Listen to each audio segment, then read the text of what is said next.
গায়েবী সাহায্য পেতে মাত্র 2 রাত একটি আমল করুন। অনেক সময় আমরা কঠিন বিপদে পড়ে যাই, একেবারে অসহায় অবস্থায় পড়ে থাকি, অনেকে ডিপ্রেশনে পড়ে যায়, কি করবে কিছুই বুঝতে পারে না। হতাশ হওয়া যাবে না। Never lose hope, never give up. মুমিন কখনো হতাশ হয় না, মুমিন কখনো আশা হারায় না। নিরাশ হয় কাফেররা, মুমিন কখনো হতাশ হয়ে যায় না। মুমিন সব সময় আল্লাহর উপরে ভরসা রাখে। বিপদে পড়লে আল্লাহ তাআলা আমাদেরকে ফর্মুলা দিয়েছেন, টিপস দিয়েছেন। বিপদে পড়লে আমরা কি করব। আমি একটি আমলের কথা বলবো, তবে আল্লাহ তাআলা আগে কি বলছেন সেটা আগে শুনেন। আল্লাহ পাক রব্বুল আলামিন নিজেই বলে দিয়েছেন 2 নম্বর পারার 2 নম্বর পৃষ্ঠার 11 নম্বর লাইন সূরা বাকারার 153 নম্বর আয়াতে রব্বুল আলামিন বলেন, ইয়া আইয়ুহাল্লাযীনা আমানুস্তাঈনু বিস-সাবরি ওয়াস-সালাহ। রব্বুল আলামিন বলেন, হে ঈমানদারগণ, ইয়া আইয়ুহাল্লাযীনা আমানু ইস্তাঈনু বিস-সাবরি ওয়াস-সালাহ, তোমরা সালাত এবং ধৈর্যের মাধ্যমে আল্লাহর কাছে সাহায্য চাও। আমরা বিপদে পড়লেই হতাশ হয়ে যাই, এমপি মন্ত্রী মিনিস্টারের কাছে দৌড়াদৌড়ি করি। অনেক যদি আত্মীয় স্বজন থাকে যারা ধনী আছে তাদের কাছে যাই, আল্লাহর কাছে সহজে চাইতে চাই না। কিন্তু আল্লাহ পাক রব্বুল আলামিন জানিয়ে দিয়েছেন, যখনই বিপদে পড়বে তখনই সালাত এবং ধৈর্যের মাধ্যমে সাহায্য চাইতে হবে আল্লাহ তাআলার কাছে, আর কার কাছে নয়, একমাত্র আল্লাহ তাআলার কাছে সাহায্য চাইতে হবে।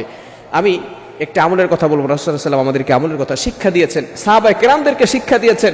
অনেক সময় সাহাবায়ে কেরাম নবীজির কাছে যেতেন, বলতেন, ইয়া রাসূলুল্লাহ, ইয়া হাবিবাল্লাহ, কিছু আমল আমাদেরকে শিক্ষা দেন, যে আমলের মাধ্যমে আমাদের ঋণ দূর হয়ে যাবে, আমরা হালালভাবে ধনী হতে পারবো, কিছু সম্পদ আল্লাহ তাআলা আমাদেরকে দিবেন। নবীজি সাল্লাল্লাহু আলাইহি ওয়াসাল্লাম আমল শিক্ষা দিতেন। আমি যে আমলটির কথা বলবো সেটা হচ্ছে, আল্লাহুম্মা ইন্নী আসআলুকাল হুদা ওয়াত তুকা ওয়াল আফাফা ওয়াল গিনা।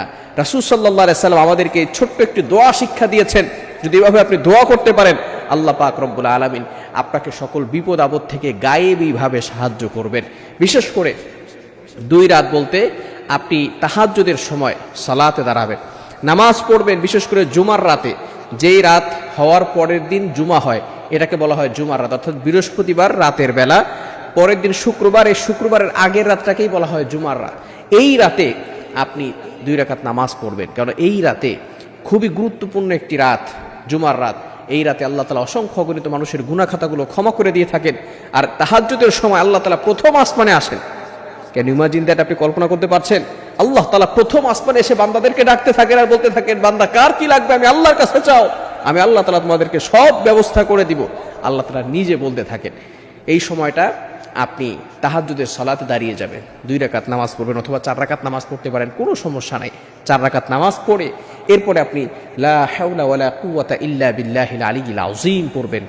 100 বার লা হাওলা ওয়ালা কুওয়াতা ইল্লা বিল্লাহিল আলিয়্যিল আযীম, এবং 7 বার আল্লাহুম্মা ইন্নী আসআলুকাল হুদা ওয়াত তুকা ওয়াল আফাফা ওয়াল গিনা। এটা পড়ে এরপরে আপনি আল্লাহর কাছে দোয়া করেন।